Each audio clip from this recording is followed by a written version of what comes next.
Vamos começar o livro de Romanos, sempre seguindo esse cronograma aqui, que você lê a Bíblia em um ano, 365 dias, independente do mês que você começar, e você precisa ler os capítulos antes de assistir o vídeo, e aí você vai ter uma caminhada em conjunto, nós vamos estar caminhando juntos. Vamos ler aqui apenas alguns versículos aqui em Romanos, porque para responder a pergunta que nós fizemos no último vídeo, qual o tema de Romanos e por que é um livro tão importante.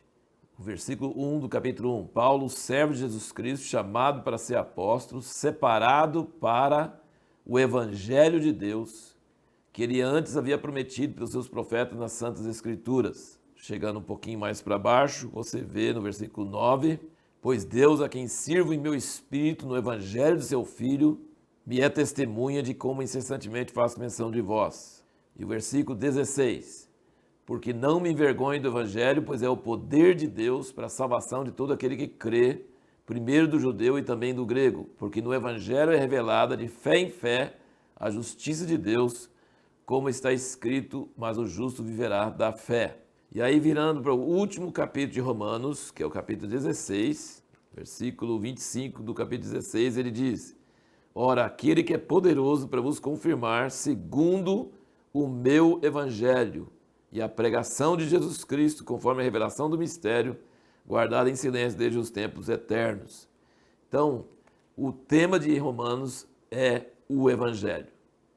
E é um livro tão importante porque nenhum outro livro entra em tanta profundidade sobre o Evangelho. E o Evangelho é o poder de Deus para a salvação de todo aquele que crê.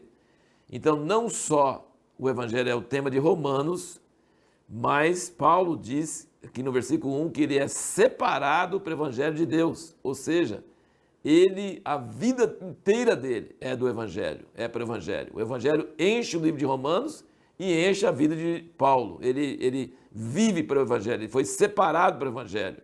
Versículo 9, ele fala, a quem sirva em meu espírito no Evangelho de seu Filho.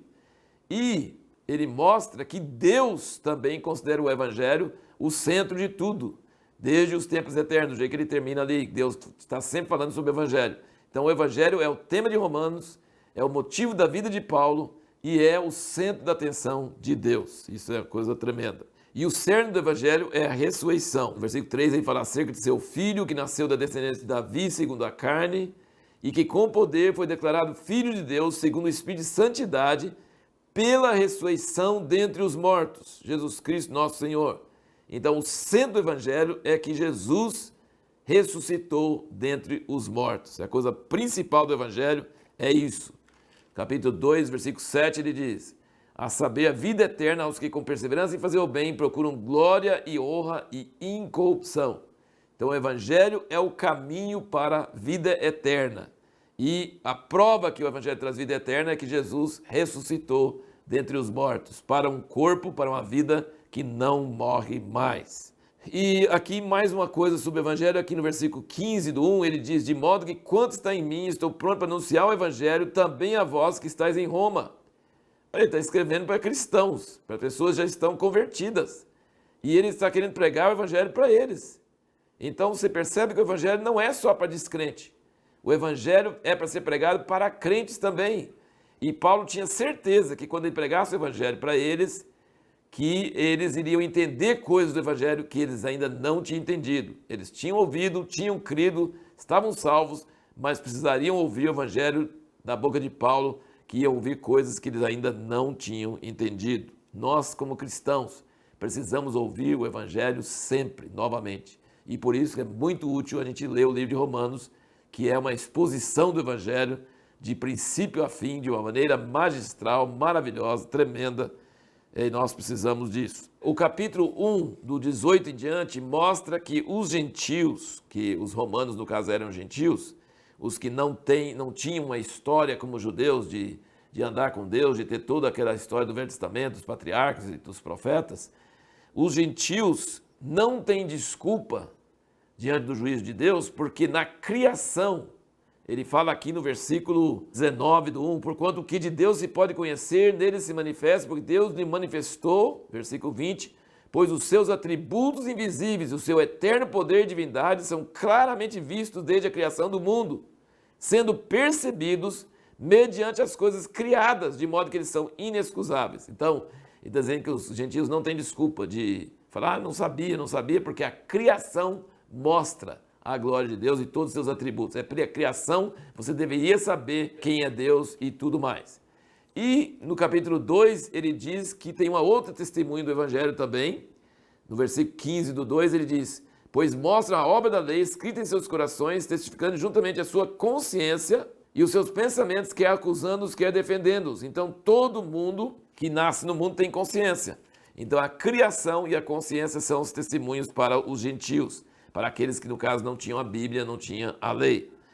Mas no capítulo 2, ele fala dos judeus. Ele fala que eles não têm desculpa porque eles receberam a lei, não obedecem à lei, e mesmo assim, por conhecer a lei, se acham melhor que os outros. Aí no capítulo 3, ele fala claramente sobre essa ira de Deus que está sobre esses dois, os judeus e os gentios, no caso, toda a humanidade. No fim do capítulo 1, ele fala que, versículo 32, é uma coisa muito interessante, ele diz: os quais, os gentios, conhecendo bem o decreto de Deus, que declara dignos de morte os que tais coisas praticam, não somente as fazem, mas também aprovam os que as praticam. Isso é o nosso mundo de hoje.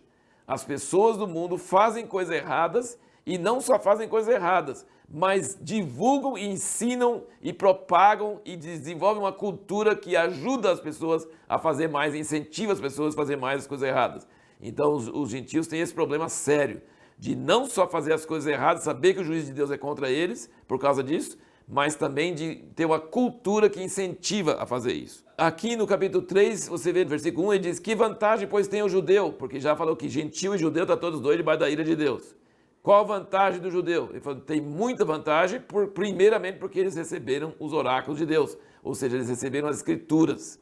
E aí, por causa de receber as escrituras, eles têm direito de receber o evangelho primeiro, e a graça primeiro. Paulo, em toda cidade que ele ia, ele pregava na sinagoga primeiro, mas quando eles rejeitam, a ira de Deus vem contra eles primeiro também. Você vê no capítulo 2, versículo 9. Tribulação e angústia sobre a alma de todo homem que pratica o mal, primeiramente do judeu e também do grego. Glória, porém, honra e paz a todo aquele que pratica o bem, primeiramente do judeu e também ao grego.